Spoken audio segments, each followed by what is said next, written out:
Assalamualaikum warahmatullahi wabarakatuh. Saya Zahra Eno Nabila dengan NIM 2210101017 dari Prodi S1 Kebidanan. Di sini saya akan menjelaskan sedikit tentang sistem pernapasan atau sistem respirasi pada manusia. Pernapasan atau respirasi merupakan pertukaran gas oksigen O2 yang dibutuhkan tubuh untuk metabolisme sel dan karbon dioksida CO2 yang dihasilkan dari metabolisme tersebut dikeluarkan dari tubuh melalui paru-paru. Pertukaran gas antara sel dengan lingkungannya. Alat-alat dalam sistem pernapasan diantaranya yang pertama, rongga hidung. Rongga hidung merupakan tempat masuknya udara pernapasan. Pertama kali, rongga hidung berlapis selaput lendir. Di dalamnya terdapat kelenjar minyak atau kelenjar sebasea dan kelenjar keringat atau kelenjar sudorifera. Selaput lendir berfungsi menangkap benda asing yang masuk lewat saluran pernapasan. Selain itu, terdapat juga rambut pendek dan tebal yang berfungsi menyaring partikel kotoran yang masuk bersama udara. Juga terdapat konka yang mempunyai banyak kapiler darah yang berfungsi menghangatkan udara yang masuk. Di dalam rongga hidung terjadi penyesuaian suhu dan kelembapan udara sehingga udara yang masuk ke paru-paru tidak terlalu kering ataupun terlalu lembab. Selain sebagai organ pernapasan, hidung juga merupakan indera pembau yang sangat sensitif. Yang kedua ada faring. Faring merupakan persimpangan antara saluran makanan esofagus dan saluran respirasi trakea. 3 bagian faring, yang pertama nasofaring, daerah faring yang membuka ke arah rongga hidung, yang kedua orofaring, membuka ke arah rongga mulut, yang ketiga laringofaring, membuka ke arah laring. Pada bagian belakang faring atau posterior terdapat laring atau tekak, tempat terletaknya pita suara atau pita vokalis. Masuknya udara melalui faring akan menyebabkan pita suara bergetar dan terdengar sebagai suara. Makan sambil berbicara dapat mengakibatkan makanan masuk ke saluran pernapasan karena saluran pernapasan pada saat tersebut sedang terbuka. Walaupun demikian, saraf kita akan mengatur agar peristiwa menelan, bernapas, dan berbicara tidak terjadi bersamaan sehingga mengakibatkan gangguan kesehatan. Yang ketiga, laring. Laring terletak di bawah faring dan merupakan pangkal tenggorok. Tersusun oleh tulang rawan, fungsi laring menyalurkan udara dari faring ke trakea. Terdapat glotis, bagian atas laring. Glotis akan menutup oleh jaringan penutup bernama epiglotis saat ada makanan yang lewat. Laring juga disebut sebagai kotak suara karena memiliki pita suara. Masuknya udara melalui faring akan menyebabkan pita suara bergetar dan terdengar sebagai suara. Laring berperan untuk membentuknya suara dan melindungi jalan nafas terhadap masuknya makanan dan cairan. Laring dapat tersumbat antara lain oleh benda asing atau gumpalan makanan atau infeksi, misalnya infeksi dan tumor. Yang keempat ada trakea. Tenggorokan berupa pipa yang panjangnya kurang lebih 10 cm terletak sebagian di leher dan sebagian di rongga dada atau torak. Dinding tenggorokan tipis dan kaku, dikelilingi oleh cincin tulang rawan dan pada bagian dalam rongga bersilia. Silia ini berfungsi menyaring benda-benda asing yang masuk ke saluran pernapasan. Trakea ini terdiri dari 3 lapisan. Yang pertama, lapisan luar terdiri atas jaringan ikat. Yang kedua, lapisan tengah terdiri atas otot polos dan cincin tulang rawan. Yang ketiga, lapisan terdalam terdiri atas jaringan epitel bersilia yang menghasilkan banyak lendir yang berfungsi untuk menangkap benda-benda asing yang akan masuk ke paru-paru bersama udara pernapasan. Yang kelima, bronkus. Bronkus merupakan cabang batang tenggorok, jumlahnya sepasang menuju ke paru kanan dan kiri. Dinding bronkus terdiri atas 3 lapisan, yaitu jaringan ikat, otot polos, dan jaringan epitel.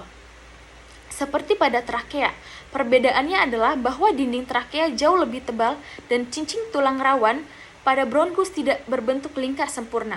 Struktur lapisan mukosa bronkus sama dengan trakea. Hanya tulang rawan bronkus berbentuknya tidak teratur dan pada bagian bronkus yang lebih besar, cincin tulang rawannya melingkari lumen dengan sempurna. Bronkus bercabang-cabang lagi menjadi bronkiolus. Bronkiolus adalah percabangan kecil-kecil dari bronkus. Sel-sel epitel bersilia pada bronkiolus berubah menjadi sisik epitel. Pada bronkus ini sudah tidak terdapat cincin tulang rawan. Bronkiolus akan berakhir pada alveolus. Paru-paru dan alveolus. Paru-paru manusia berjumlah sepasang kanan dan kiri. Paru-paru ada dua bagian, yaitu paru-paru kanan pulmodexter dan terdiri atas 3 lobus, dan paru-paru kiri pulmosinester yang terdiri atas 2 lobus. Paru-paru dibungkus oleh 2 selaput yang tipis disebut pleura. Selaput bagian dalam yang langsung menyeliputi paru-paru disebut pleura dalam pleura visceralis, dan selaput yang menyeliputi rongga dada dan bersebelahan dengan tulang rusuk disebut pleura luar atau pleura parietalis. Di antara selaput tersebut dengan paru-paru terdapat cairan limfa yang berfungsi untuk melindungi paru-paru dari gesekan pada waktu mengembang dan mengepis. Alveolus. Di dalam paru-paru terdapat kantong udara sebagai tempat difusi gas, yaitu alveolus. Permukaan alveolus dilengkapi kapiler darah sehingga memungkinkan terjadinya difusi gas. Merupakan saluran akhir dari sistem pernapasan. Alveolus berupa gelembung-gelembung udara. Pada bagian alveolus ini terjadi pertukaran oksigen dari udara bebas ke sel-sel darah dan karbon dioksida dari darah ke udara bebas. Pertukaran ini terjadi secara difusi yang berhubungan dengan kapiler-kapiler darah. Pada paru-paru terdapat kurang lebih 300 juta alveolus. Mekanisme pernapasan manusia. Pernapasan manusia, inspirasi atau pengambilan udara dan ekspirasi pengeluaran udara.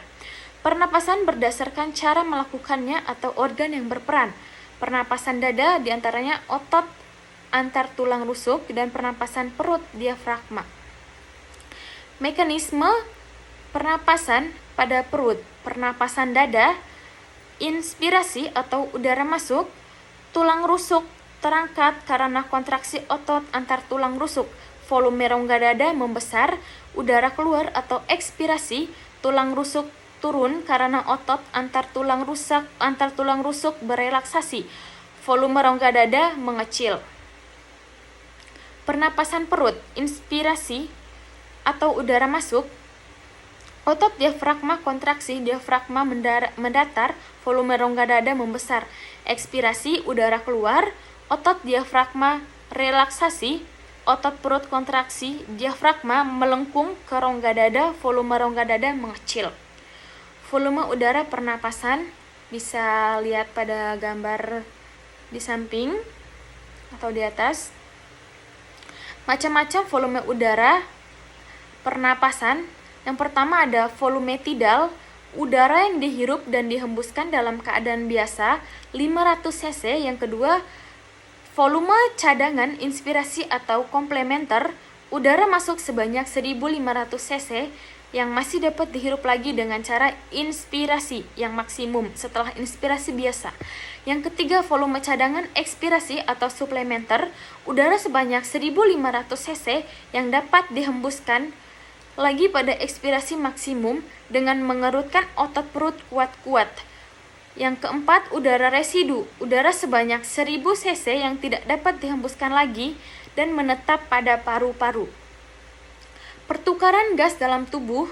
Yang pertama, pertukaran gas di paru-paru disebut sebagai respirasi eksternal berhubungan dengan udara luar tubuh terkait dengan pernapasan melalui hidung. Yang kedua, pertukaran gas di jaringan disebut sebagai respirasi internal di dalam tubuh. Yang ketiga, pertukaran oksigen. Pertukaran O2 sebagian besar diangkut oleh Hb dalam sel darah merah. Proses peningkatan dan pelepasan O2 dipengaruhi oleh kadar O2, CO2, dan tekanan O2. Yang ketiga, pertukaran karbon dioksida.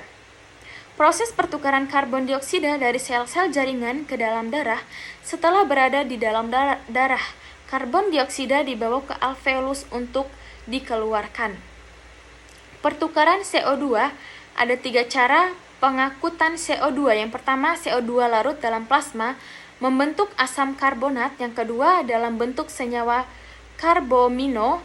Yang ketiga, dalam bentuk ion HCO3 melalui proses berantai yang disebut pertukaran klorida.